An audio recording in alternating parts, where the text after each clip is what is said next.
of the human race, but my guess is by the time we're done, we'll find out it is forbidden as well, as in forbidden knowledge.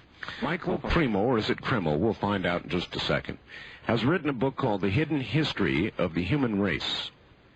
And basically, I think he is going to suggest that our history as a human species is not as the scientist would have us believe. Perhaps not even close. He is a research associate with Bhaktivedanta, which is an institute that specializes in the history and philosophy of science. His persistent investigation during the 8 years of writing his widely acclaimed Forbidden Archaeology has documented a major scientific cover-up. He's currently researching the companion volume to Forbidden Archaeology, entitled The Descent of Man Revisited. It is a startling new explanation of human origins. So let's go, I believe, all the way to Florida, and say hello, Michael. I'm going to be cautious here and just say, Michael, how do we pronounce your last name properly, Michael? Cremo. Cremo. That's right. So I had it right the first time. Very good. Michael, is a very provocative title, The Hidden History of the Human Race. How wrong do we have it about our origins? Well, if you listen to the current scientific establishment, they will tell you that human beings like you and I have only been on this planet for about 100,000 years. Right. And before that, you would have had more ape-like ancestors. But what I did was look into the entire history of archaeology and anthropology, look at every discovery that's ever been made over the past 150 years, and what emerged from that study is that there is a huge mountain of evidence suggesting that human beings like ourselves have been on this planet literally for hundreds of millions of years. But this evidence has been suppressed, it's been forgotten, it's been ignored, and I think the people of this country need to know about it. Where do we start? Then you're saying that those who believe in evolution, scientific evolution as it has been laid out for us, those who believe in creation the way it's been laid out for us, both are wrong? That's right. In other words, I'll give you some examples. All right. How this process of what we would call knowledge filtration has been going on for about 150 years. Now, I can give you examples going all the way back to the 19th century, all the way up to the present. Let's start with the present. In 1979, Mary Leakey, who is one of the most famous archaeologists of this century, indeed, she discovered in Africa, in a country called Tanzania, some human footprints. And every expert who has looked at these prints has said they are no different than the footprints that you or I might make if we were walking on a beach today. The unusual thing about these prints, however, is that they were found in rock that is 3.6 million years old. Now, I just told you the standard scientific doctrine is that human beings capable of making such prints have only been around for about 100,000 years. Yes. Somebody might say, well, maybe the ape men who lived at that time could have made those prints somehow.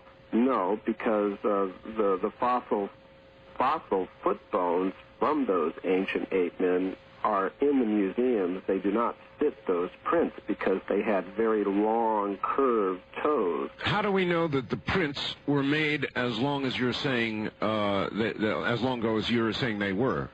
This is the information that is given to us by geologists. Now, you could always say, well, perhaps those dates are wrong, but what Richard Thompson, my co-author, and I did as part of our methodology was accept, for the sake of argument, the dates that scientists give All right, well, okay, that makes sense. Michael, we're at the bottom of the hour here, and we've got to pause. We've got a lot to do and a long way to go, so stay right where you are, and we'll be back to you in about 4 minutes. All right. Michael Cremo is my guest. The Hidden History of the Human Race, his book, and we will probe.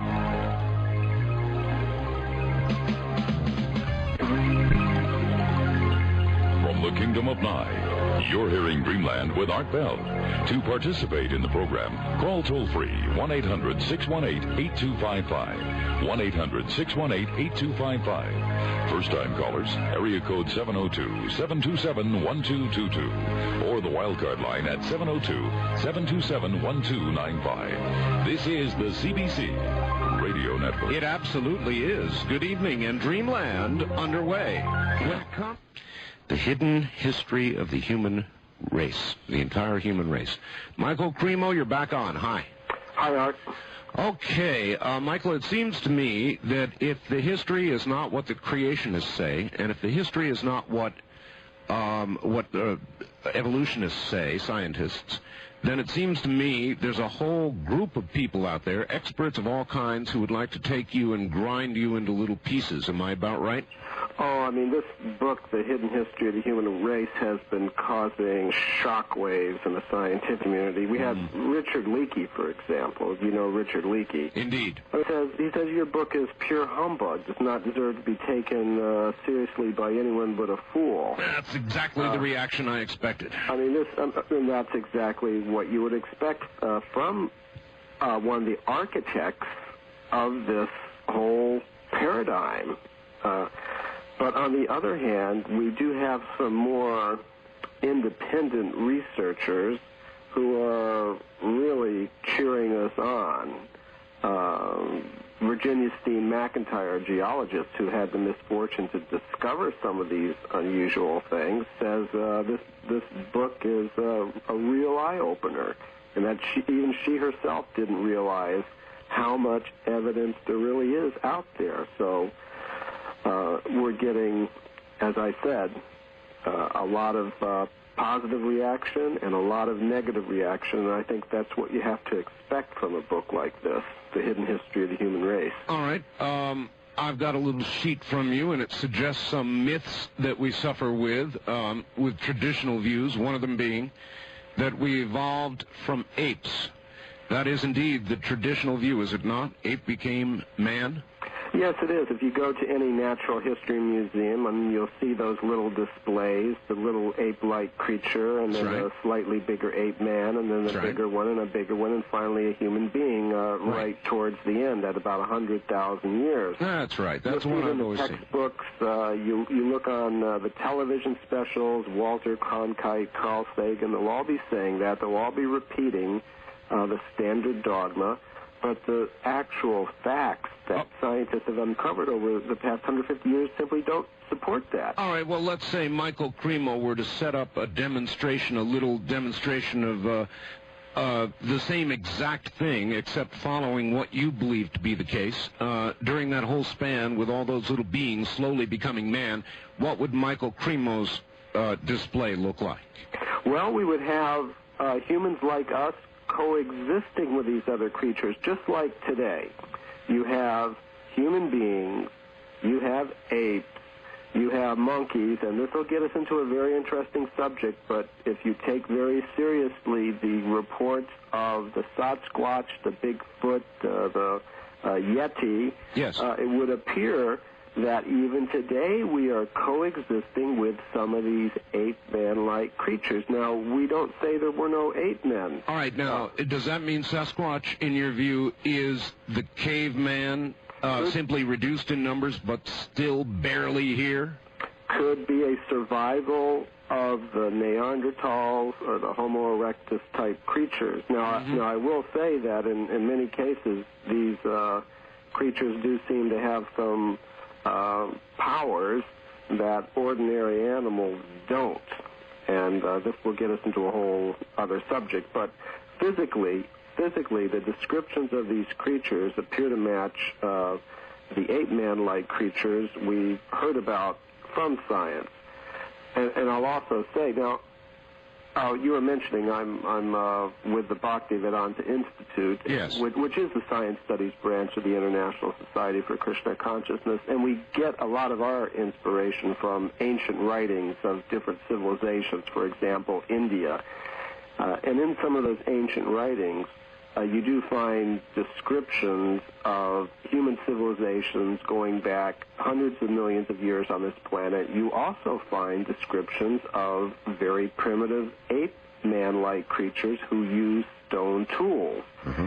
And when you look at the evidence, it really appears that we have coexisted with these creatures and with apes and monkeys for as long, as far back as you would care to trace. Would it be your theory that we all arrived on the planet in whatever manner our arrival together?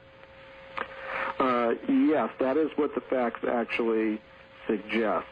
And how we got here, that's a subject we intend to go into quite deeply in our next book, which we call Human Devolution. Devolution. Mm-hmm. In what manner do you suggest we got here if we all arrived at the same time? How long ago? Well, here's an interesting fact. The oldest artifact that we record in our book is 2.8 billion years old. Billion with a B? I'm sorry, billion with a B? Billion with a B. This is a grooved metallic sphere that was found in South Africa by miners. They're mining near a town called Ottosdalen in South Africa, a mineral called pyrophyllite. And when the miners go into these deposits, they're finding perfectly round metal spheres. And this metal is very hard. It's so hard that you can't even scratch it with a steel point, which means it's about as hard as diamonds. And one of these spheres in particular had 3 parallel grooves going around its equator, and no one has come up with a natural explanation for how these things could have been formed. Now, a lot of them are kept in a natural history museum in a little town called Klerksdorp in South Africa, and the Rolf Marx, who is the curator there, sent us some photographs of these objects, which you can see some in our book. But the mineral deposits in which these things are found, in which the miners found them, are over 2 billion years old. Now, so that's taking us back quite far. Sure is. According to your standard accounts, you wouldn't have it. You would just have some maybe one-celled creatures living in the ocean at that time. Mm-hmm. So we think, and this is something that the standard scientists recognize. For example, William Howells, who's, again, one of the big anthropologists of this century, one of the architects of the current paradigm, when he read the hidden history of the human race, he said, well, Michael, what you've done here is you've called into question not only our whole picture of human origins, but our whole picture of how life could have arisen on this planet. What you're suggesting is that no evolutionary idea that you could possibly think of could work, and that's a fact. So where we're headed is towards some kind of extraterrestrial. Well, I was going to get to that. Mm-hmm. Well, are you believing then that some sort of extraterrestrial source is responsible for our creation, our placement here, and is still to this day watching over us? Is that? Well, I'll tell you what we're looking at. Right at the present moment, you've got 3 main theories of human origins. You've got, number 1, the Darwinian idea, that we evolved from some simple one-celled creature. Yes. You could call that descent with modification, but starting with the simple things. And then gradually all the other plants and animals, and finally the human beings come. Yes. Then you have the standard creationist idea, which is that God pops it all into being somehow right in the beginning. Right. Then you have what I would call the extraterrestrial hypothesis, which places us as members of a kind of cosmic hierarchy, and there are contacts between different planets and solar systems. Yes. Now, from what we can see, my co-author and I, Richard Thompson, and drawing on some of our sources in these ancient Sanskrit writings, we're going to be taking elements from all three of those ideas and making a new synthesis. We think there's something, and Darwin had a little bit right, that there's some kind of descent with modification, but from what we can see, the descent is from higher beings, not on this planet. In other words, not starting out with a one-cell creature, but starting out with some very powerful human-like creatures in this cosmic hierarchy. And there is some kind of process of descent with modification going on. Now, from that creationist account, which is the second main explanation, we would put some kind of God or a supreme intelligence and designer at the top of the whole system, but he's not popping everything into existence at once. He's using a process which may involve extraterrestrial contacts as part of it. And the whole thing has been going on for hundreds of millions of years, so that if we want to untangle our history, we may have to be dealing with all three of these. Isn't there some danger, though, in drawing from each one of the separate hypotheses that you will almost surely then get some part of it wrong? Well, we want to look at what the evidence actually suggests. And, of course, we could discuss that, but there is evidence for extraterrestrial contacts. There is evidence for some kind of supreme designing intelligence. Okay, Michael, let us say that it is so, that our beginnings were extraterrestrial in origin, and that there is some part of evolution that's in play as well. In other words, they started us, but we are evolving or devolving, depending on how you look at it, and that's some sort of natural process. I'm not quite clear on the creator part of it. In other words, you feel there was some sort of creator even beyond our extraterrestrial parentage. In a higher spiritual dimension, starting the whole thing off, right?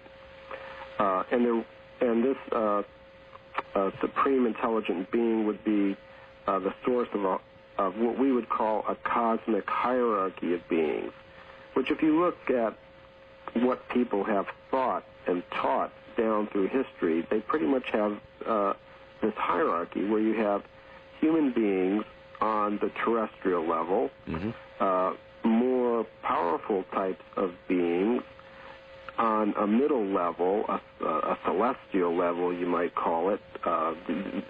If you go back to the time of the Egyptians, for example, they had their gods.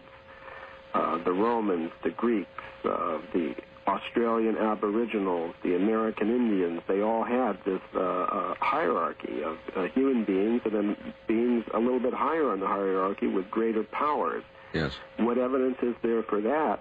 I think we get in where that evidence comes from.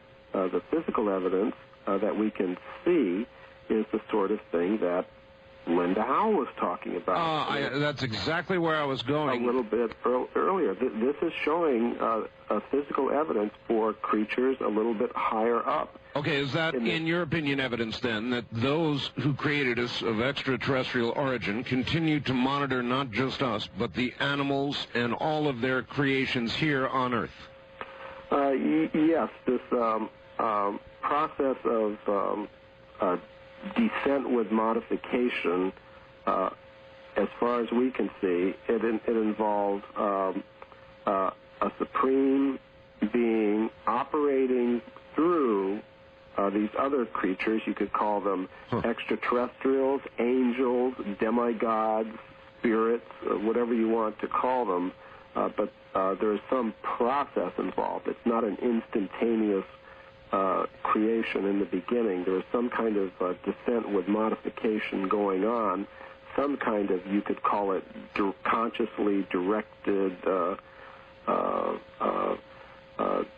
genetic engineering of some kind, but it's not the type that the scientists are currently telling us about, because that's a purely random, accidental process. Michael, then who was Jesus? Oh, I think he would be one of the, if you look at what all cultures and traditions have said, in this cosmic hierarchy, you find a level of compassionate beings who come from time to time from their higher level, wherever it is, to come and spread knowledge about these higher things to the people on this planet. So he was some sort of angel? Convenient word, or would you use another? Yeah, a compassionate being, the Buddhas, the Christ. There have been, I mean, this is a very common theme in practically every culture and religion. Yes, this compassionate being, angel, whatever. Then what are all his teachings? How do you deal with those? How do you deal with the Bible? I'm going to ask you before my audience does. Oh, well, I think in the Bible you definitely have the picture of this cosmic hierarchy. You have the supreme being on top. You have various categories of angels. You look in the first parts of Genesis, you have apparently some descriptions of some extraterrestrial contacts with Earth, and even some of these beings mating with terrestrial humans. You know, seeing the daughters of the earth as being fair and having them as wives. Okay, so you find support for all of this then in the Bible? Oh, and not just in the Bible. As I said, if you look through the Jewish Kabbalah, you will also find this cosmic hierarchy. You'll find it in the ancient Sanskrit writings of India. If you look at the Egyptians, the Aztecs, the American Indians, the Australian Aboriginals, you will see basically the same pattern. And I think this is very significant, that all of these people in different times, in different places, talking about the same pattern, the same cosmic hierarchy. What that tends to suggest is that they are contemplating something real. Now, they may be contemplating it from slightly different perspectives, but they're looking at the same thing, it would appear to me. Well, how could they have gotten it that wrong? I mean, Jesus viewed himself the Son of God. Oh, Son of God that's fine. That's fine? Yes. I think he would have said, we're all sons of God. Of course, he's a very special one, being given so much power to teach about these things on this planet. Well, I'm sure there are a lot of people who would sort of take you on. I mean, an awful lot of what's in the Bible is very specific and would not at all jive with Michael Cremo, right? Oh, I'm sure there are those who will want to take a view like that. I'm sure there are others who will be able to appreciate the similarities between what you might find in one book of knowledge and another. All right, Michael, do species come and go? In other words, do we have species that, in effect, exit the Earth, as it is said dinosaurs have done? I think you argue with that, don't you? From what it appears to us, if you look at various sources, be it physical evidence, writings of different ancient civilizations, it would appear that no species really goes extinct. It will always be existing somewhere, either on this planet or perhaps some other in some other part of the universe. Now, you did mention the dinosaurs, and it's quite interesting that although the standard scientific doctrine is that these creatures are extinct, there are people even today, some very competent researchers, who say they appear to still be living in some parts of this planet. Where? For example, there have been sightings of dinosaur-like creatures in Africa, in the Congo region. There's quite a huge body of literature about that. Not very well known, but you have, for example, some French researchers have published a very massive book about these sightings. All right. We're going to hold it right there, Michael. We're at the top of the hour, and we will soon get the telephone lines open. And I feel as though I ought to have a special dinosaur line, just in case anybody's got a line on a dinosaur out there. Fascinating. He suggests, indeed, they have been spotted possibly in the Congo. I had no idea. All right, we're going to break here at the top of the hour, and we'll be back. Michael Cremo is my guest. His book, The Hidden History of the Human Race. And indeed, it is very different than I have imagined. We'll be back with more. You're listening to the CBC Radio Network.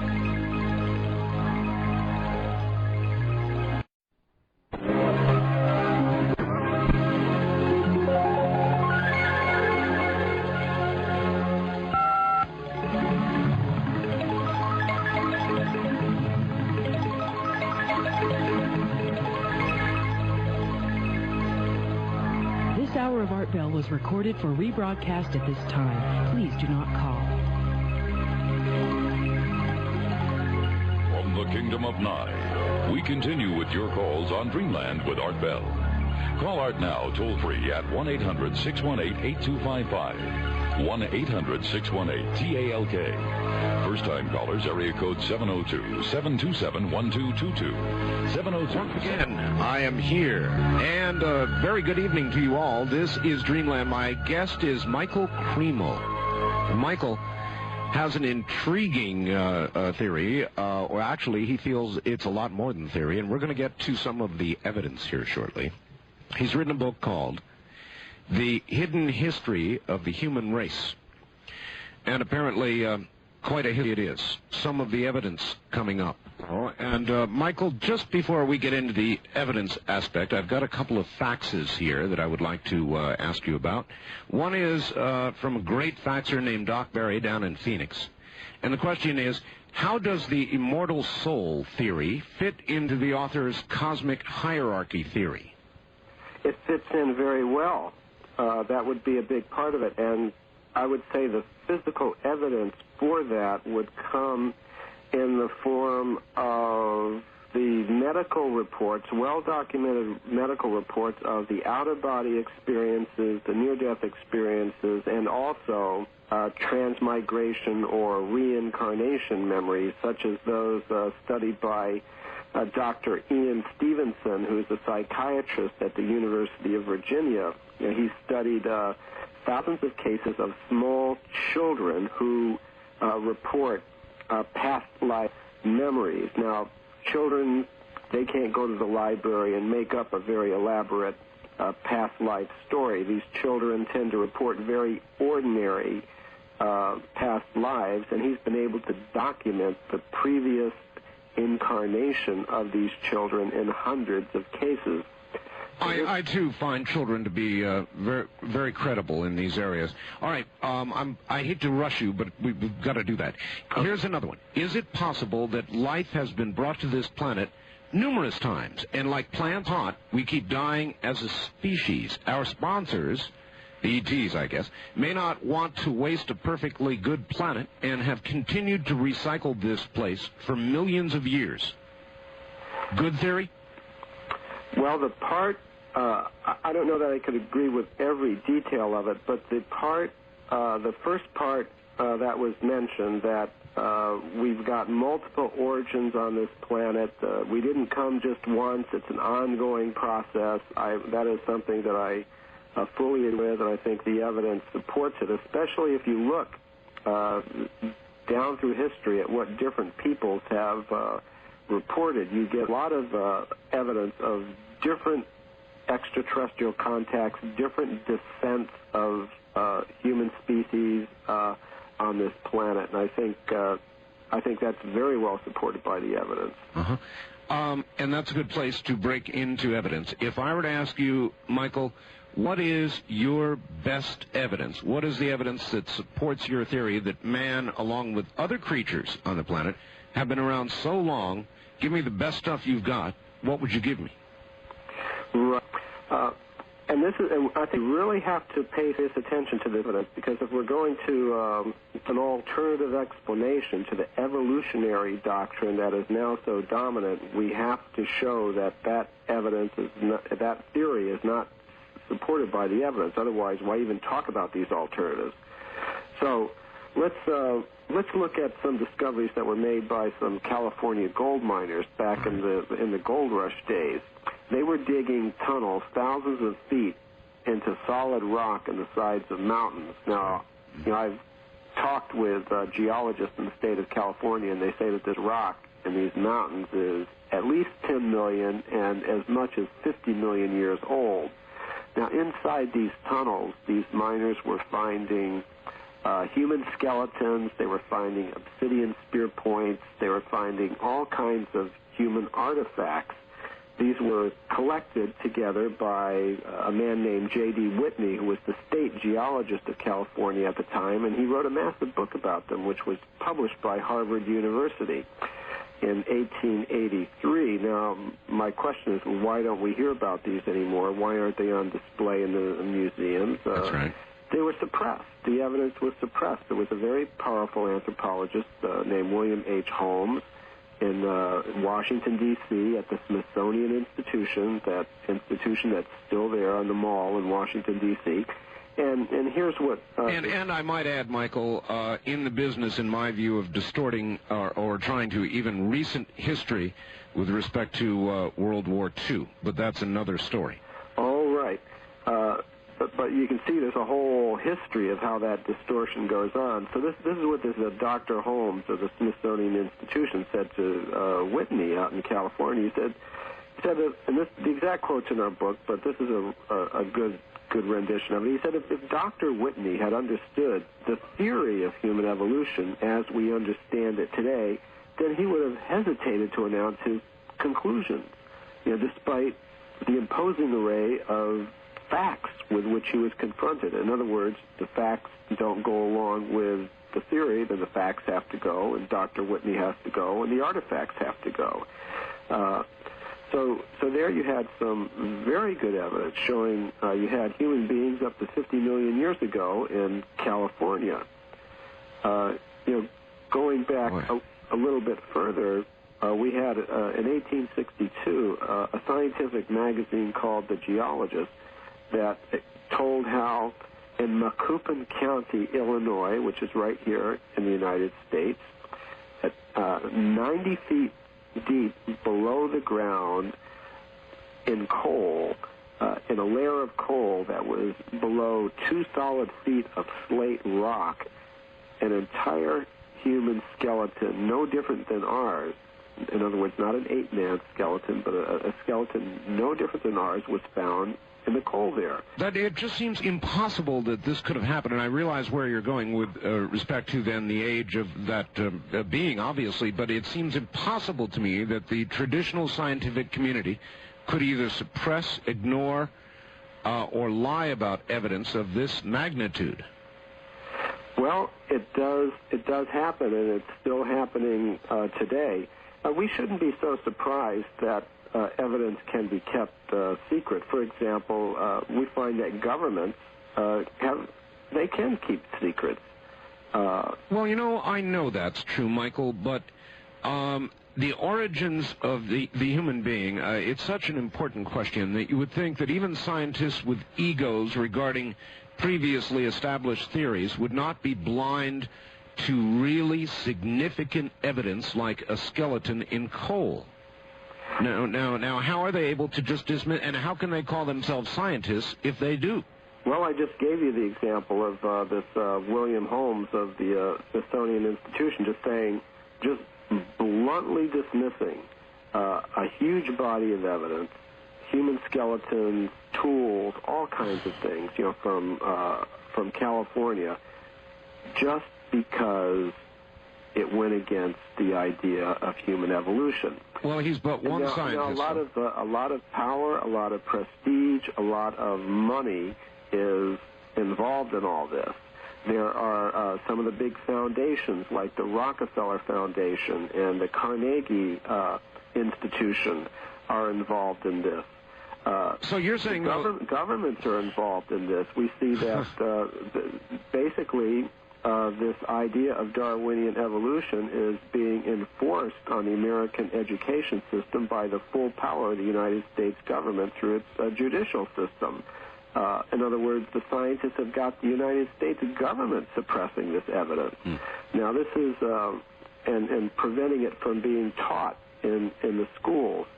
So, to me, it's not at all surprising how a very powerful elite group of people making use of every resource that they have can keep this evidence suppressed. And I could give you some very good examples of that are going on even today. But still, it's incredible, Michael. Of course it is. That's why I wrote this book. It is incredible. It is shocking, and I think people need to know about it.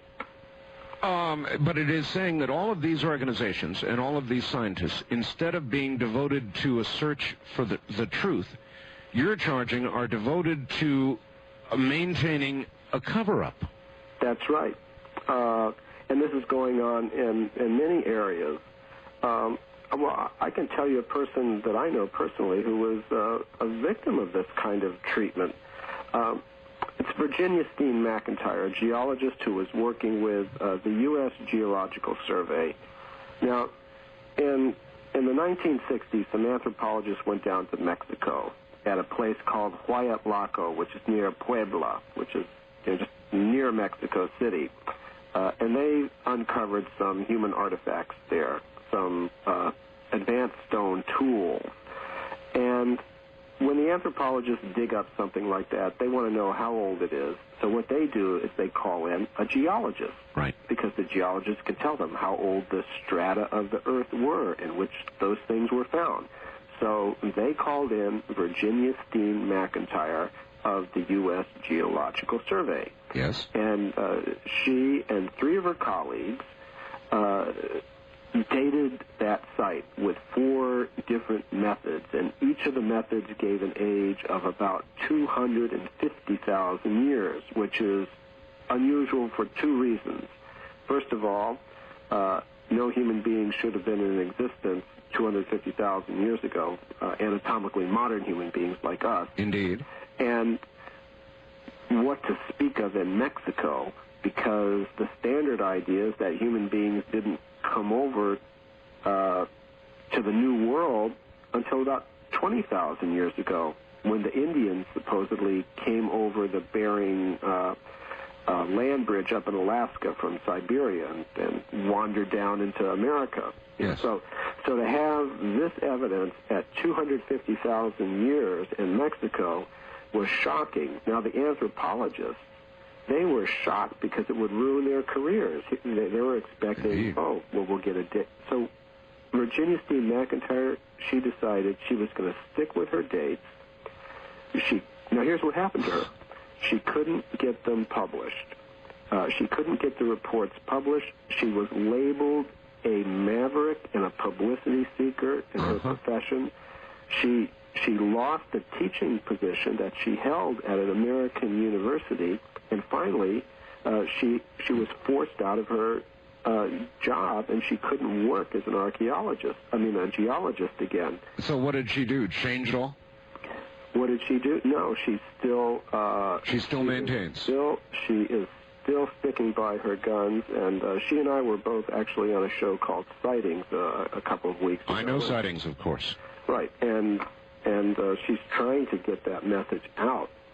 Now, this is one example of some very direct suppression that's going on. In another field, this Dr. John Mack, who's a psychiatrist at Harvard. He's been a guest on the program. Right.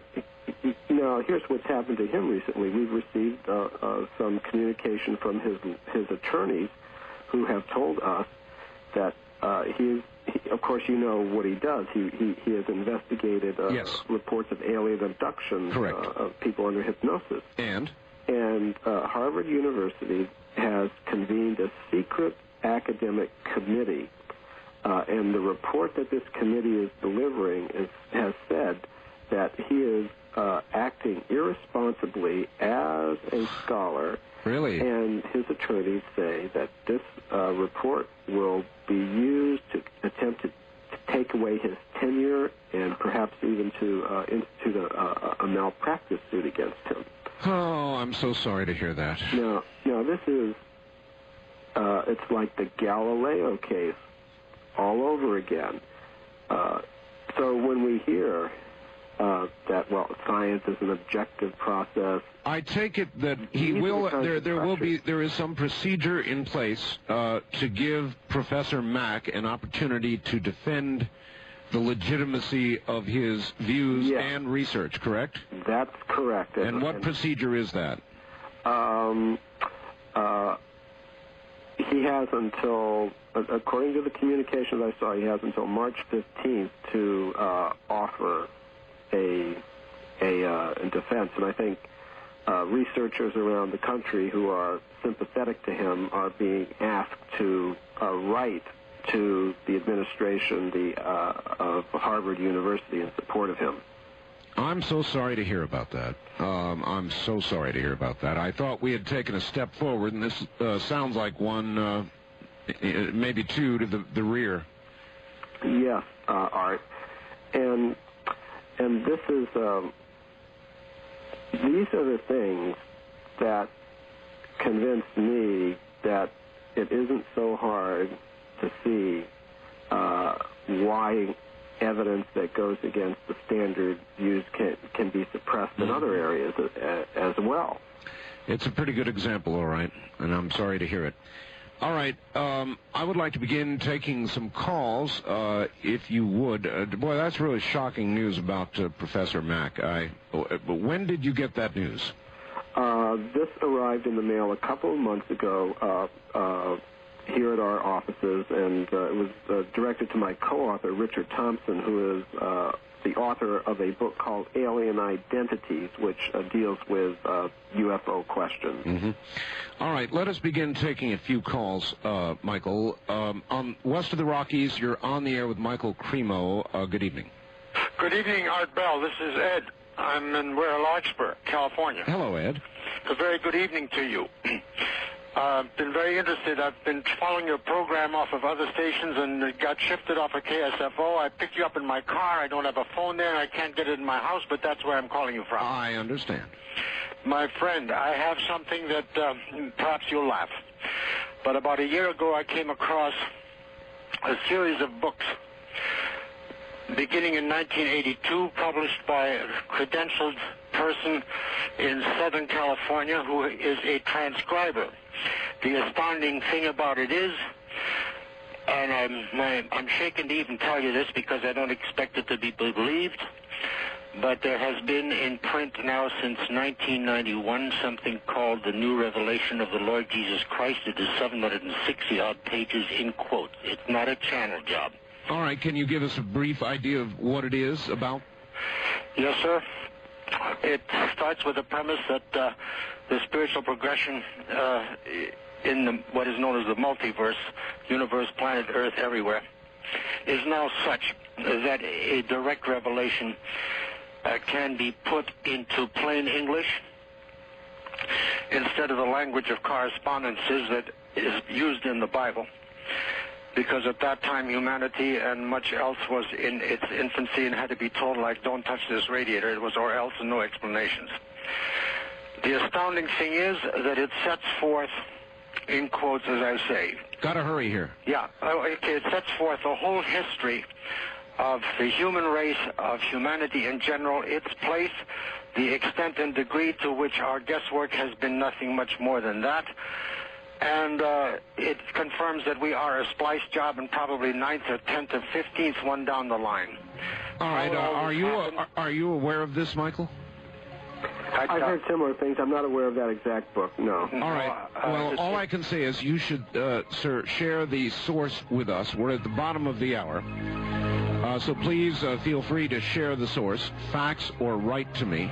Let me know how to get hold of it, and we will do some investigation. That's all I can promise. Michael Cremo is my guest. The Hidden History of the Human Race, his book. We'll be right back. Now, Michael Cremo. Michael, here is yet another fax. Your guest's theory on the origin of man is nearly identical to the descriptions by Randolph Winters in his book on the Pleiadians.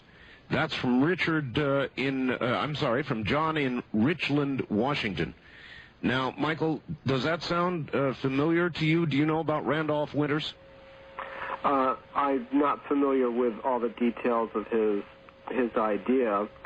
What I will say is, I think one of the characteristics of what I'm presenting is that it is not unique.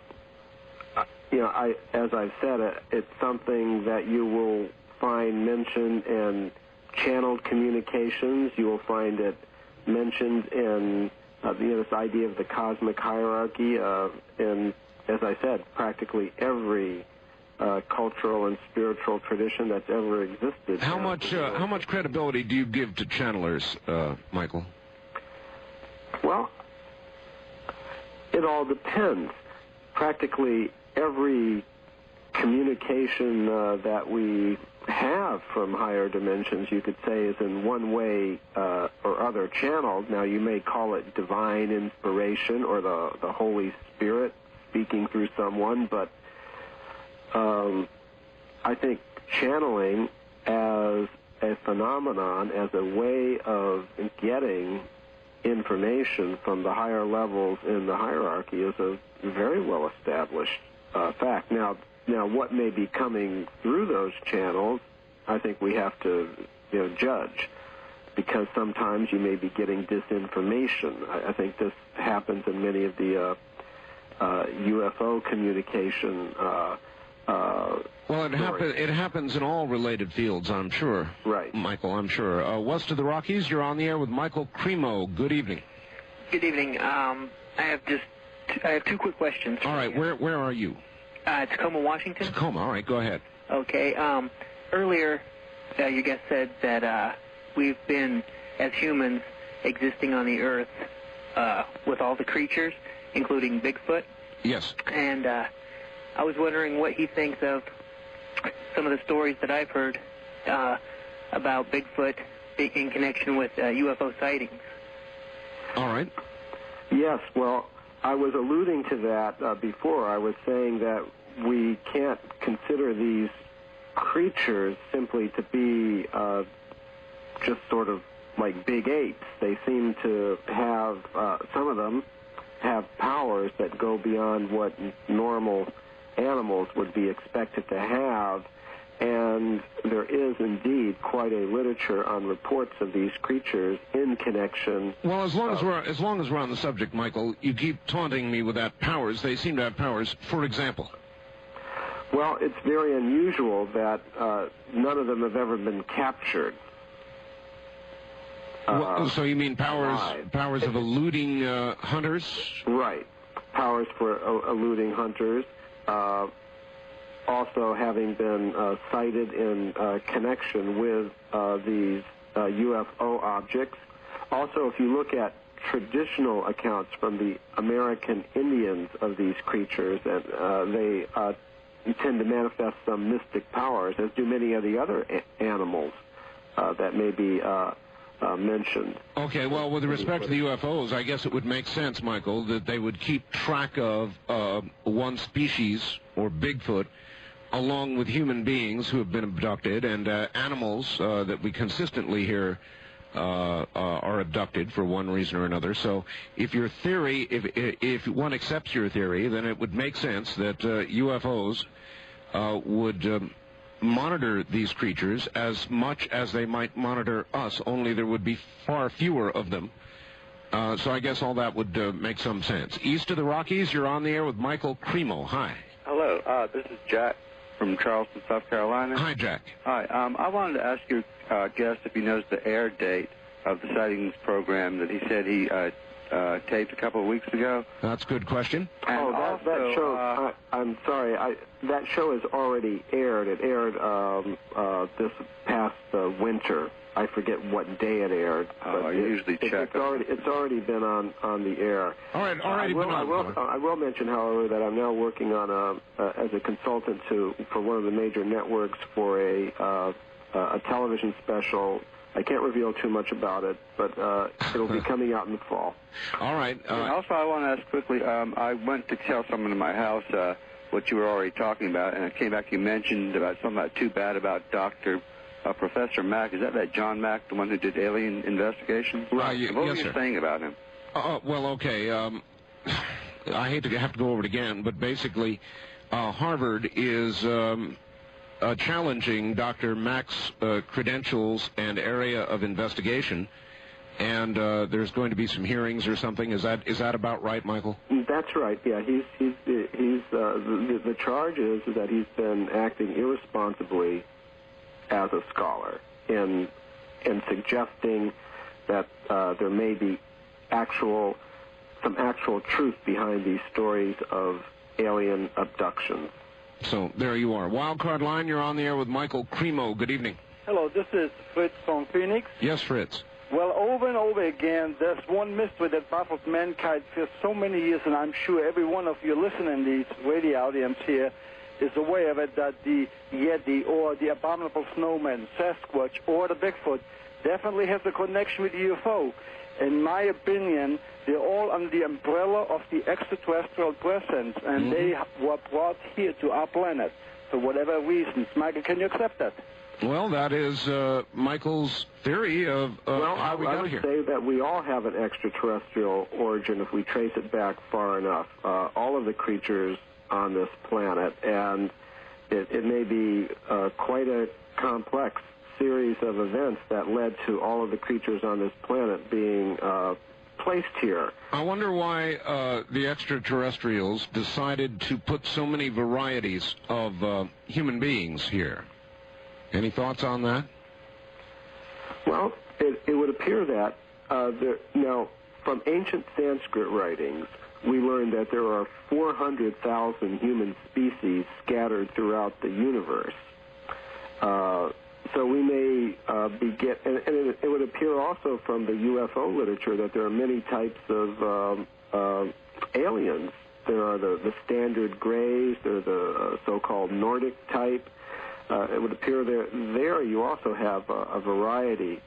So it doesn't surprise me that we may have been visited many times, and that human history may be much more complex than we've been led to imagine.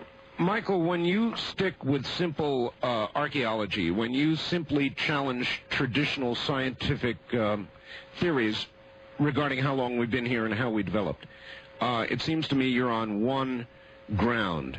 That's right. When you jump to an explanation that involves extraterrestrials, then you put yourself in exactly the same position as Dr. Mack is now in, and it makes it much easier for the traditional scientific community to throw fertilizer on your whole theory.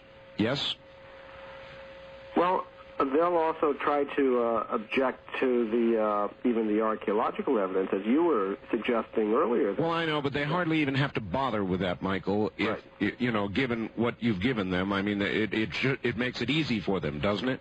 Well, I think there's another whole area of knowledge suppression going on, and that has to do with anything connected with the paranormal or the extraterrestrial or the supernatural, whatever you want to call it. Well, that's what I'm saying. And I think now what I want to do is directly confront the scientific community on those points, and I don't think I'm alone in this. We're seeing, for example, you have in existence today an international society for the study of subtle energy medicine, which is composed of about 1,200 medical professionals and biologists that are looking at subtle healing and subtle energies. In other words, if we're going to have an alternative explanation of human origins, the first thing that we have to show is that there is more to the human essence and can be explained by biochemistry. Indeed, it's a very good point. Yes, sure. And you have the Institute for Noetic Sciences. You have many individual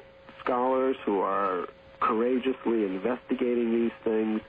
So I see that there is, and it may sound like a cliche to say it, but there is a paradigm shift underway, and I think it's making a lot of progress.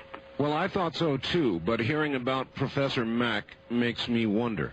And maybe you're underestimating the resistance that the traditional scientific community will put up. It will be stiff, it will be strong, and it will virtually ridicule people like yourself and John Mack and others. Well, these are the standard tactics. The first line of defense is to try to ignore something. When you can no longer try to ignore something, then you ridicule it. That's right. And then if that doesn't work, then you get the heavier kinds of suppression. But I think we have to look and see what happened in the case of communism, for example. Right up to the last minute, they were in charge. Yes. They were still in charge, but there was so much going on underground and around the sides that eventually the system collapsed, even though right up to the last minute. So you're saying right. traditional science will collapse the way communism did, all at once, nearly with no warning. Boom, the fences come down. Is that right? Because there are so many people who do not believe in it anymore. There are so many cracks in the consensus. There are so many independent scholars investigating these things and and as I said, so many organized attempts by scholars who are a little bit more independent to investigate these subjects. So I think the combined weight of that will eventually bring about a collapse of the current paradigm, the current consensus. All right, which has only been around for about 200 or 300 years. I understand. All right, Michael, Right. let's stay with the phones here. East of the Rockies, you're on the air with Michael Cremo. Hi. Hello? Hello. Where are you, sir? Sarasota, Florida. Excellent. Go ahead. You're on the air. Okay. What comes to my mind, I admit I missed about half hour of your show here, but I'm thinking about a photograph I saw that claims to be a sandal print with a crest trilobite underneath, which predates most life forms on this planet by several million years. Yes, sir. To recall... What you're talking about is the Meister footprint discovered by Robert Meister in Utah. Mm-hmm. And my co-author, Richard Thompson, went and visited Mr. Meister. He's no longer living, but at the time he was living. And we obtained photographs, our own photographs of those footprints. Now, those footprints were discovered in Cambrian shale in Utah. And that rock in which those sandal prints were found is roughly 600 million years old. And as I've pointed out several times, according to what the scientific elite will tell us today, human beings like us have only been around on this planet about 100,000 years. As a matter of fact, 600 million years ago, they would say there was no life. Something was wearing shoes on the surface of the Earth at all. Maybe there would have been some marine creatures, just life in the ocean. Michael, what about those prints are there? And we did a computer analysis of them. We found that the shape of that print did not deviate in the slightest from a modern human shoe print. Michael, what about the possibility that that print was somehow put in that older rock in more recent times? How do you discount that possibility? Well, from the testimony of the person who discovered it, who said he was a rock collector, and he was going through an area with one of those little geologist picks. Yes. And he was breaking open. He was looking for trilobites. So he was, which are those little fossils of these little shellfish. Sure. And he was breaking open solid pieces of this rock. So it was not something that somebody could have carved into. I've got you. Into a rock like that. Okay, I've got you. Yeah. East of the Rockies, you're on the air with Michael Cremo. Hi, where are you calling from, please? This is Dave in Wichita. Hello, Dave. I wondered if Michael had heard about the age of the Sphinx being at least 10,000 years old, and that some evidence in the Purnas, the ancient Indian writings, say that it's about 100,000 years old. All right, the Right. Sphinx. Dave, I'm very familiar with that. You're talking about the work of Dr. Robert Schoch, who is a geologist at Boston University. He analyzed the Sphinx, the weathering of the Sphinx, and determined that it was far older, many thousands of years older than current Egyptologists would say. And here's, I'll tell you about how this knowledge suppression factor operates. He wants to go back and conduct further studies, but the Antiquities Department, the government of Egypt, the department in charge of those monuments will not let him go back right at the present moment. Now, the Egyptians themselves, if you look at the ancient Egyptian writings themselves, they have a list of pharaohs going back 400,000 years. The Babylonians also have king lists going back 400,000 years. So this is, most people are not aware of these facts. You read in your standard textbooks about Egyptian history, it only goes back a few thousand years. Huh. All right, first-time caller line. You're on the air with Michael Cremo. Good evening. Hello? Are we on the air right? Yes, we're on the air, sir. Oh. Yeah, I didn't mean to get on the air. I just wanted to find out... All right, if you don't want to be on the air, I'm going to have to go to the next call. I just wanted to find out what times Dreamland is on. It's on right now. Yeah, but through the week. Dreamland is not on during the week. Only weekends? Yes, that's correct. What time? 7 to 10. Saturday and Sunday. 7 to 10 Pacific time, Sunday. And not on Saturday? No.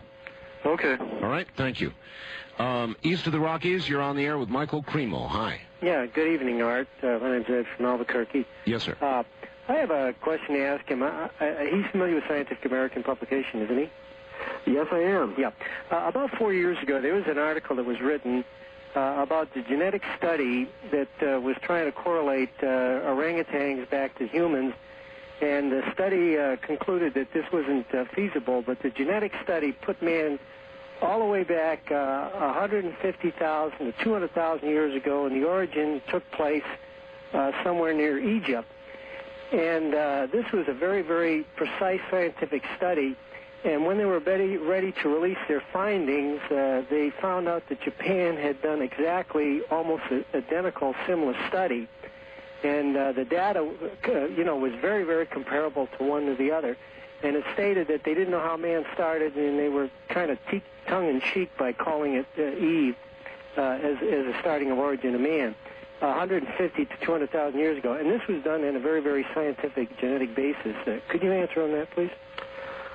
Well, it's very interesting. What happened was that a couple of years later, that African Eve hypothesis was shot down because other scientists came and proved that the statistics that were used in those reports just did not work. All right, on that note, we've got a break right here. It is the top of the hour. Relax for a few moments, Michael, and we'll come back to you. Michael Cremo is my guest. His book, The Hidden History of the Human Race, and there's a lot. We'll be back. This is CBC.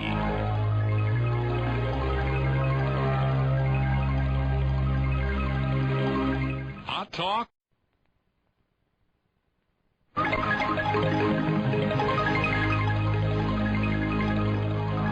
This hour of Art Bell was recorded for rebroadcast at this time. Please do not call. From the Kingdom of Nye, we continue with your calls on Dreamland with Art Bell. Call Art now toll-free at 1-800-618-8255. 1-800-618-TALK. First-time callers, area code 702-727-1222. 702-727-1222. Or the wildcard line at area code 702-727-1295. 727-1295 in the 702 area code. Now again, here's Art Bell. The listeners to my regular weeknight program no doubt will appreciate this. Art, after listening to you and your guest and given our warlike disposition not to get along with each other, could Earth be your Dahmer Island? Fred Kogo. Yeah, sure it could, Fred. Dahmer Island is sort of an invention of mine, a place where criminals would be taken. Obviously, his theory that that all of Earth is some sort of Dahmer Island, that we are prisoners from some other place or time. One never knows. Let me begin this hour. We're going to take care of our commercial content here. The Sea Crane Company sell. Now, Art, could you ask your guest if he's heard about the rock that was found in Death Valley by some rockhounds that, when cut in half, contained a ceramic diode? The rock was dated somewhere around 500,000 years ago. Michael? I've heard about it. I haven't been able to get any very detailed information about that. The clear implication of that would be either alien technology or technology once before developed by man, long forgotten, and now, of course, full circle. But it would suggest one of those two. Well, I think you're absolutely right there, and the whole idea of cyclical time, things coming and going, is an idea that I'm very much in favor of. Actually, if you look at Aristotle, back at the time of the Greeks, he had the same idea. He said the great inventions of human civilization have been made time and time and time again in the course of cyclical time. Yes, you don't find that to be in competition with your hypothesis? Not at all. As a matter of fact, it tends to match up with it.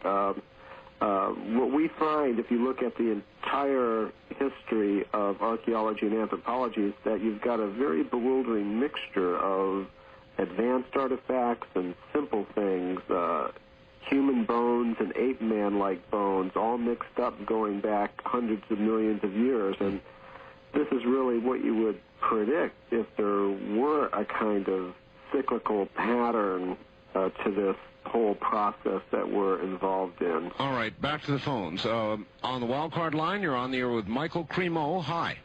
Yes, sir. From the Tri-Cities. Tri-Cities, Washington, yes. Yes.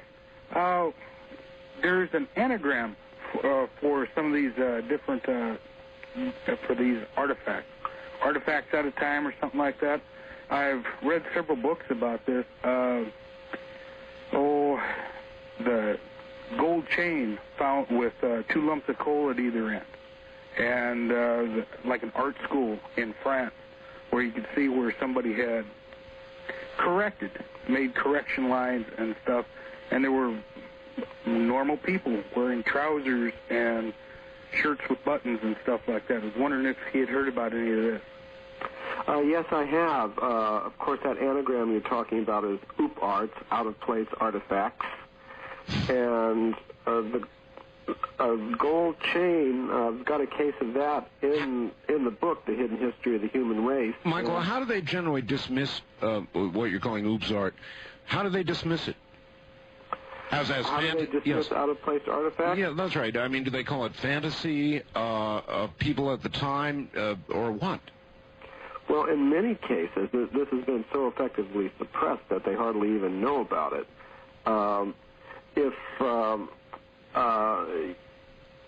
Usually they will try to say it's a hoax, it's intrusive, somehow or other it's slipped down from some higher level down to some lower level, which is why in our book, Hidden History of the Human Race, we tend to concentrate on cases that are very well documented and where all these possible counter-explanations are dealt with. All right, look, it really sounds like it's worth a read, and you haven't done it, so I will ask you to do it. Plug your book. How do people get a copy of The Hidden History of the Human Race? Well, it's available in bookstores, and if it's not in a bookstore, we have an 800 number, 1-800-443-3673. 3361 that you can call during business hours during the week and order the book that way. Let me give the number again. 1-800. How much is the book? $22.95. And it's a hardback. Very nice book. I've got it here. 1-800-443-3361. And increasingly, it sounds like it's well worth the read. I'd like to say I've read it already, Michael, but I will now dive into it. You've intrigued me. On the wildcard line, you're on the air with Michael Cremo. Hi. Hi there. Mr. Cremo, you mentioned technology, or we were talking about technology just a couple minutes ago. Do you have any detailed information or any kind of information about what different kinds of technologies were used by man in his more advanced stage as he was planted on the planet?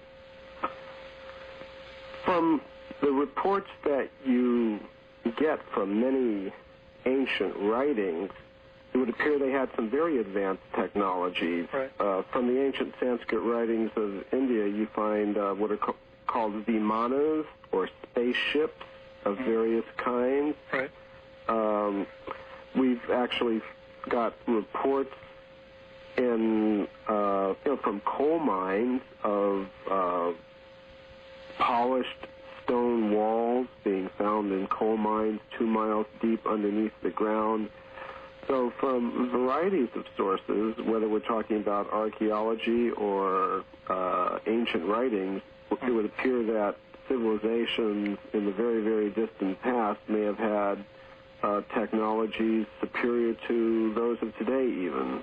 Okay, and those technologies, would you know if they were more tied in with the natural forces of the earth rather than an artificial type of technology? All right, that's good. In other words, were they in tune with the planet in some way that we were not, or presently are not, Michael? Yes. Even if you go back a little bit in recorded history to the times of the Greeks and the Romans and personalities like that, you'll find that many times they got their technologies from higher beings. They didn't build factories on this planet to build them, but they would communicate with higher beings and receive technologies, more advanced technologies from them. So that kind of technology exchange has a long history on our planet and may still be going on today for all we know. Faxed question for you, Michael. Do you think there's any indication that these extraterrestrial intelligences have guided or interfered with human history? Are you familiar with a book called The Gods of Eden by William Bramley?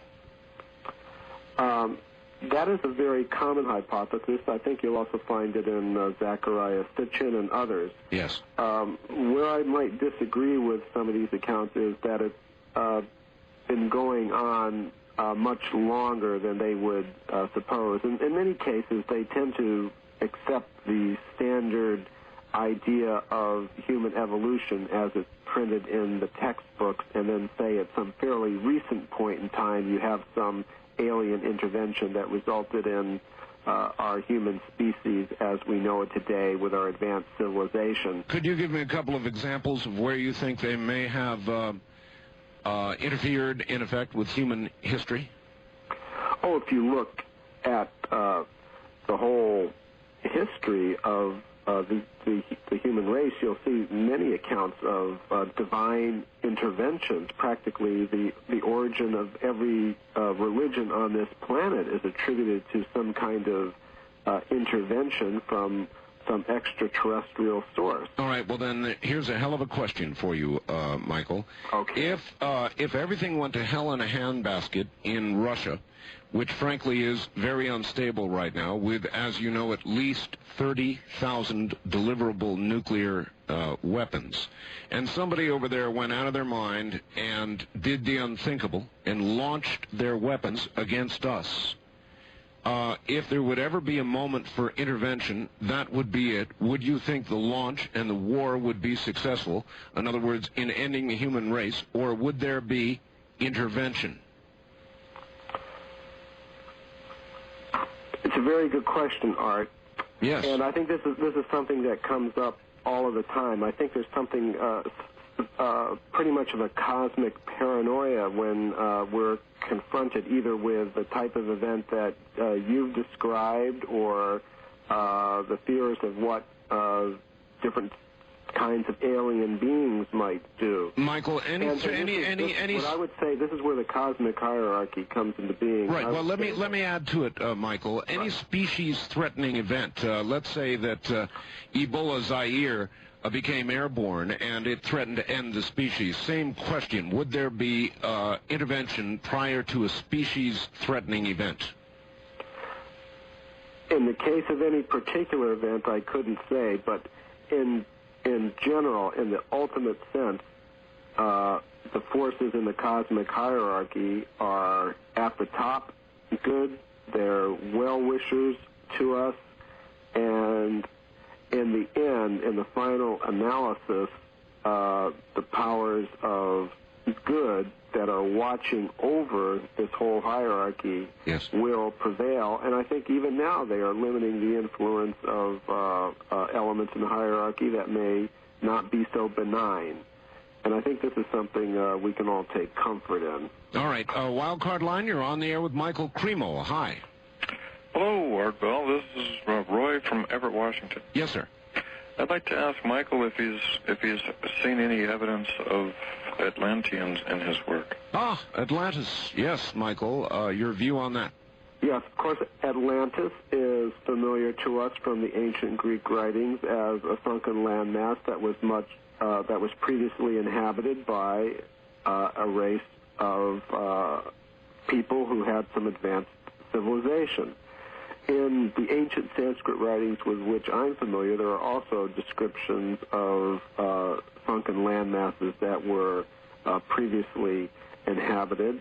I think there's been some very good underwater archaeology done in the area of Bimini and the Bahamas, and where there do appear to be stone structures found deep in the ocean. So yes, I would be prepared to find evidence for sunken land masses that were once inhabited. All right. East of the Rockies, your turn with Michael Cremo. Good evening. Hi, Art. Hi. Where are you, sir? I'm in Oshkosh, Wisconsin. Oshkosh. All right. Welcome to the show. My name's Renzo. Yes. How are you doing? Fine. Well, Michael, I was wondering, actually, I think that people feel that Bigfoot is connected to aliens because he's so hard to find. All right. I was talking about that a little bit earlier. That's exactly what I suggested. Yes, and, I would give you my theory that if the UFOs or the extraterrestrials, Michael, are keeping track of all of us, they've got plenty of opportunity to do that with human beings, with cattle, with many of the things we hear about being abducted, but perhaps few opportunities to interface with Bigfoot because there are, I think arguably, very few Bigfoot creatures. So obviously anything connected to a UFO and a Bigfoot would be not a great surprise. There would be very few of them they could monitor. Wouldn't that be true? They appear to be rare, although you do get sightings around the world in varieties of locations, and even on the east coast of the United States. Well, I'm sure you do, but I mean, how many have you seen?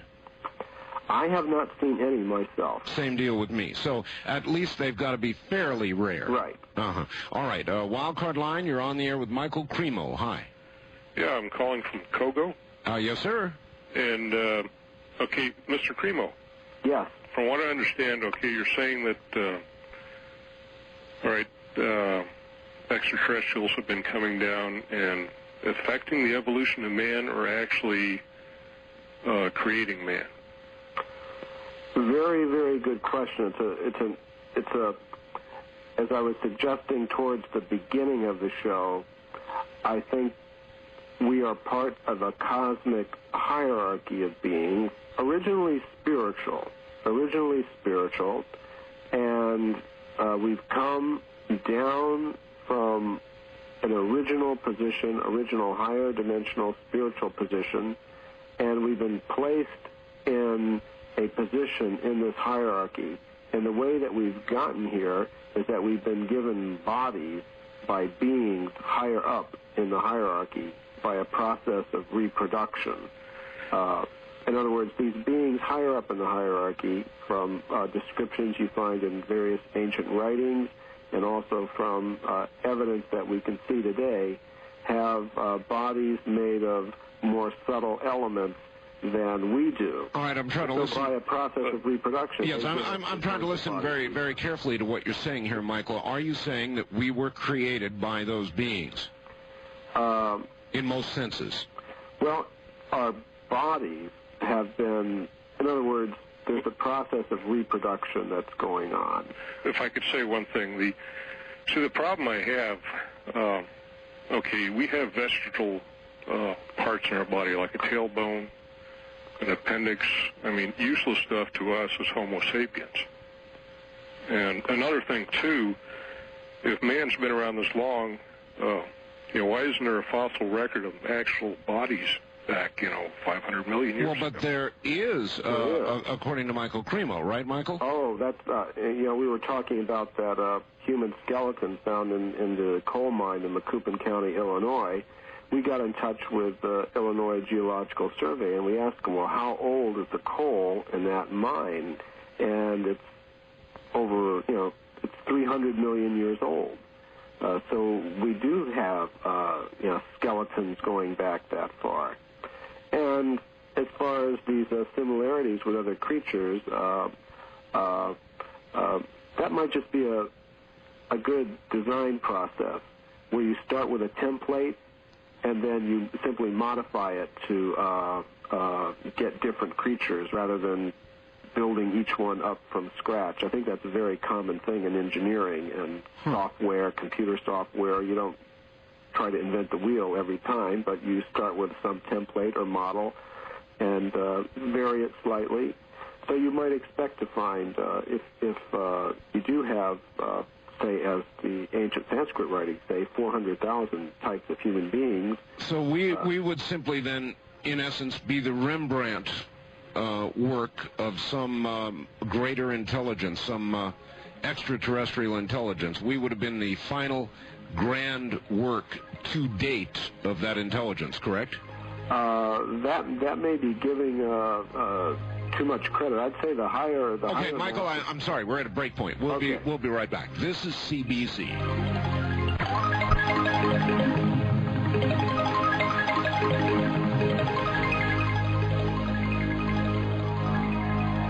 This hour of Art Bell was recorded for rebroadcast at this time. Please do not call.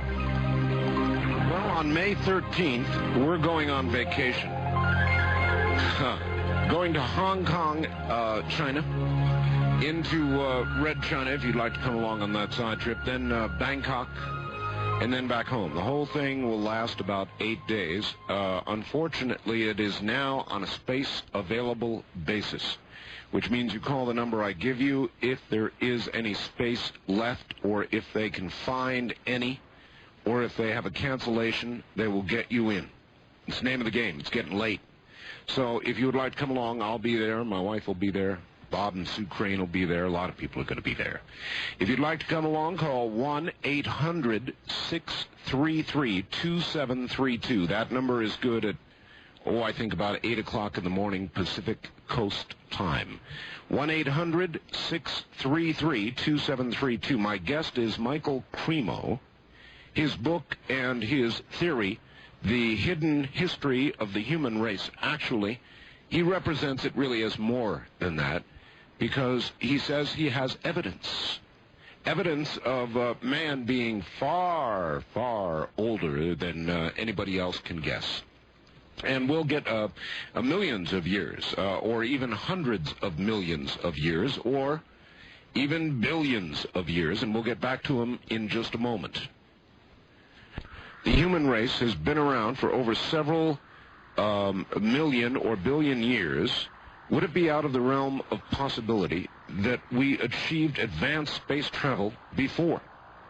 And if so, why would we not leave the planet in time of disaster and later return to rebuild and bring that same technology? Therefore, we should be more advanced. Roger.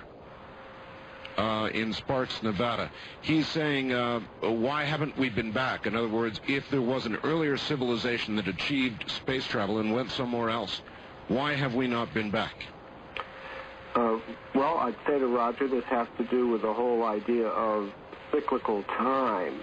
As a matter of fact, from what we can see, and this appears to be even true geologically speaking, is that the Earth has in fact been through a series of devastations.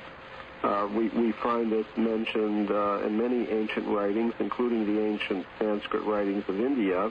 There are periodic devastations where advanced civilizations are wiped out. And then after that, there has to be a process, again, an extraterrestrial process of bringing the humans and civilization back to this planet again. And it just may be that right at the moment we're in a downswing in one of these vast cosmic time cycles where the level of civilization tends to be going down rather than up. Well, let me sort of back that up, Michael. I do a daily talk show that deals with events going on a daily basis, politics, human behavior, and all the rest of it. And many times I have observed, and I feel many times, now, I realize my observation span is very short. We are all mortal, and we don't have a lot of time to look at the bigger picture. But a lot of times, Michael, it seems as though our social behavior is deteriorating, as though socially we are devolving, not evolving. Would you comment? According to the ancient Sanskrit writings, we are in what is called the Kali Yuga, which is in this cycle of time, a period in which human behavior is predicted to devolve. So I wouldn't be surprised, and I've noticed some of the same things that you have in terms of these social trends over even short periods of time. Well, I'm not sure that we have a long enough span to really make a valid observation. It's kind of shooting from the hip, but it does look that way at times, Michael, as though we are devolving. West of the Rockies, you're on the air with Michael Cremo. Hi. Hi, this is Steve from Seattle. Yes, Steve. And I was just wondering if the human race was supposed to be around for millions of years, that wouldn't we be more advanced now than we are? It's a very good point. And, Michael, to add to what he just said, why has most of the technological development come so quickly here in the last 50 years, let's say? Okay, so, Steve, I think we have become conditioned to what I would call the linear progressive time sense. Yes, of course. Where we think that everything goes from the simple to the more complex without a break. In other words, if it was older, it must be simpler, and if it's newer, it's more advanced, and in the future, things are going to become more and more advanced. This idea of cyclical time that I was talking about may be a more accurate reflection of what happens over the long term in human history. And as I was suggesting just a moment ago, we may be in a little bit of a downswing right at the moment. Now, as far as what you were mentioning, Art... Well, socially, Michael, it seems like socially we may be in a downswing, but technologically we appear to be chugging right along, and that's a fairly recent development. The last 50 years, technologically, it's really taken off. Well, one way to look at this is that previously, a lot of the things that we do now with machines were previously done directly by people. In other words, they had the ability to see things at a distance. Now, some people appear to have that even today as one of the extrasensory, powers. Now, we may be duplicating that now that people are no longer able to exercise these powers through their physical organisms. We may be trying to duplicate them through technology. And that may not be an improvement.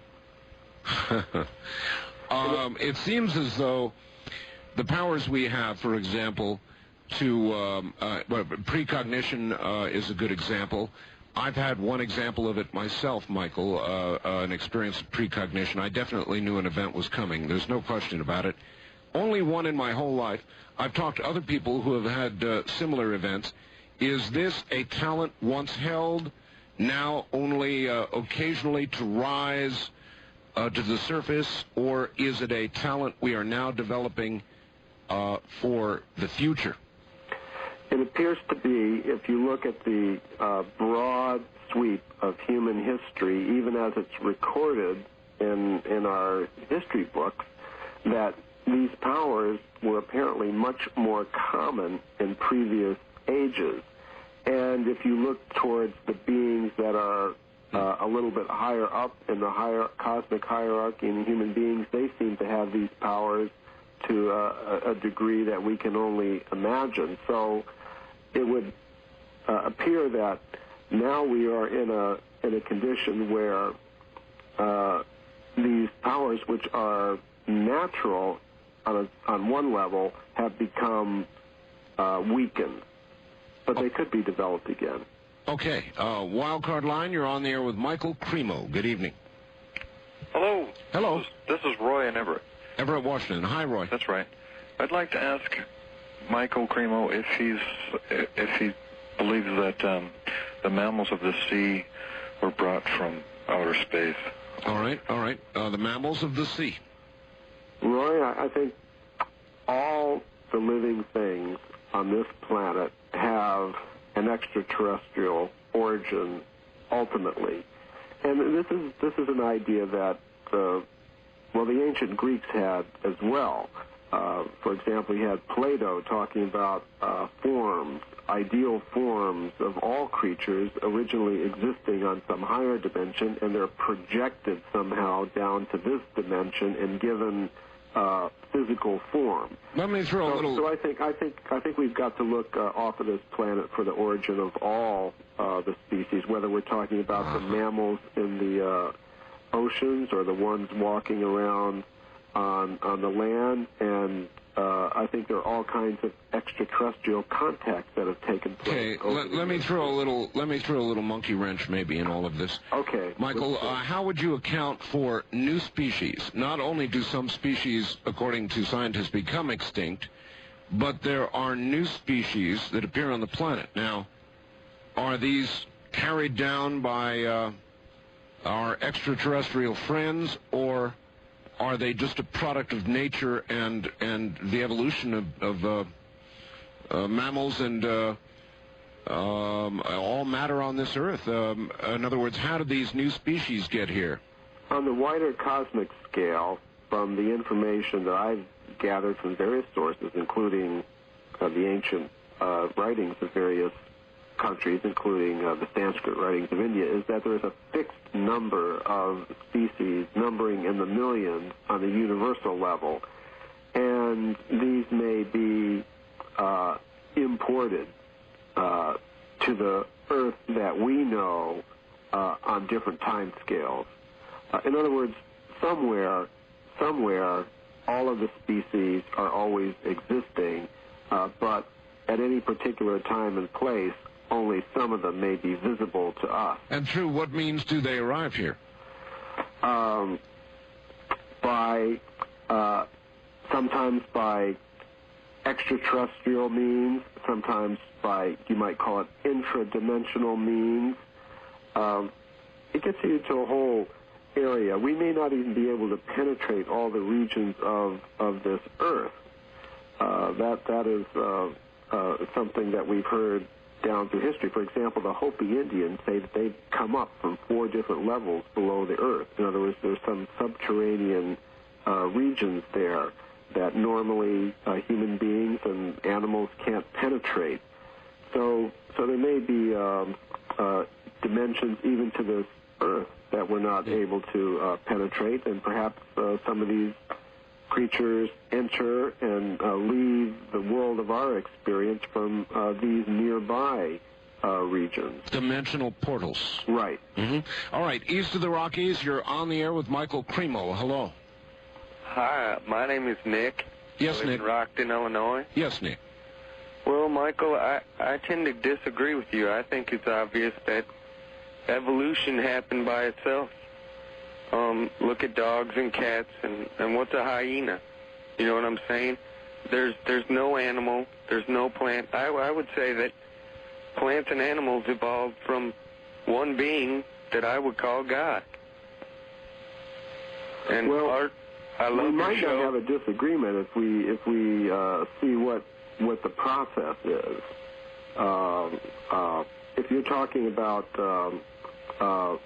because I would agree with you that there's God at the top of the hierarchy, and there's a process of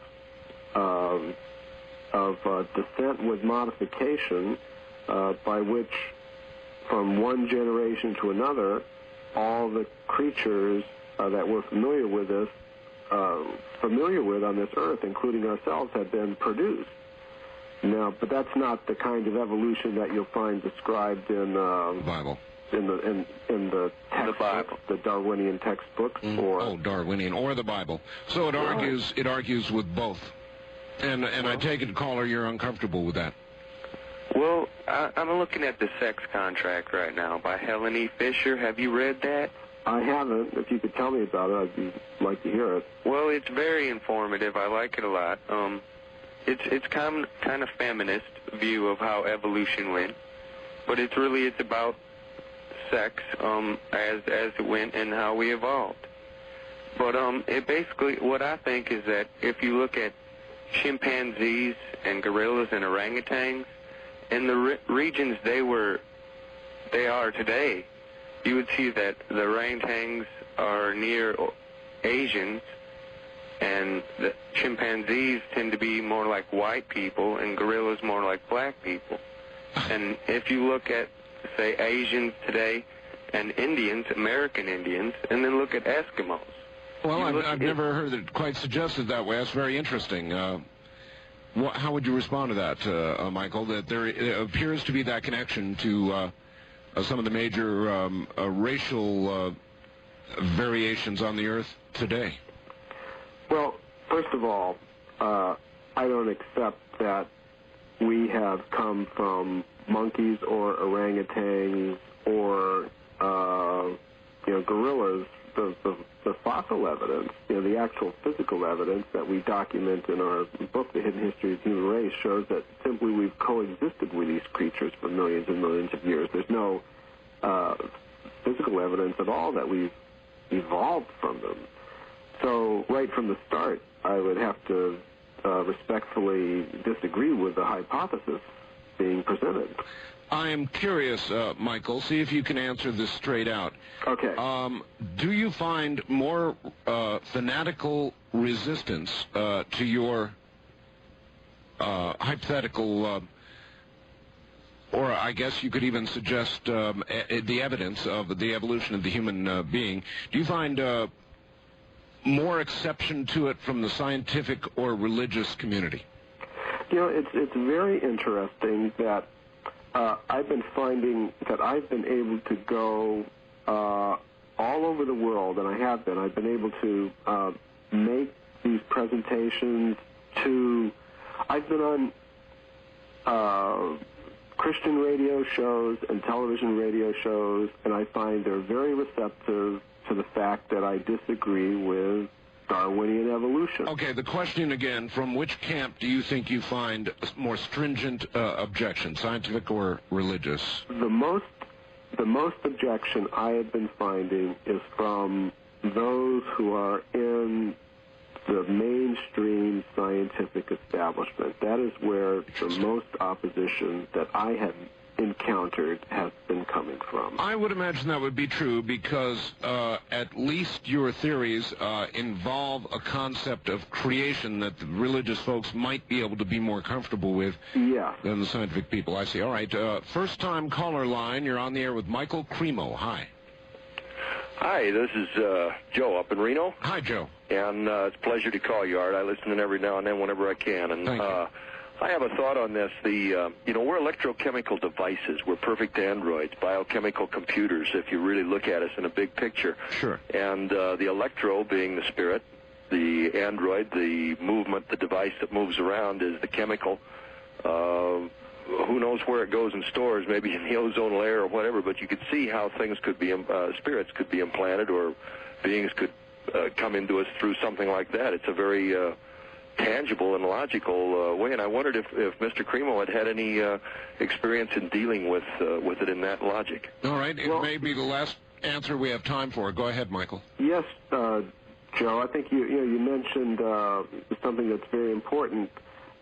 It seems like if we want a good metaphor for the entire universe and our place in it, it may be like a virtual reality system on a computer. Huh. Now, if you know how those operate, that means you take somebody who's outside the computer and you hook up different devices to their senses, like you put little, what they call iPhones over their eyes, small video monitors. That's right. So that it creates the sense of being involved in the computer world, even though they're outside of it.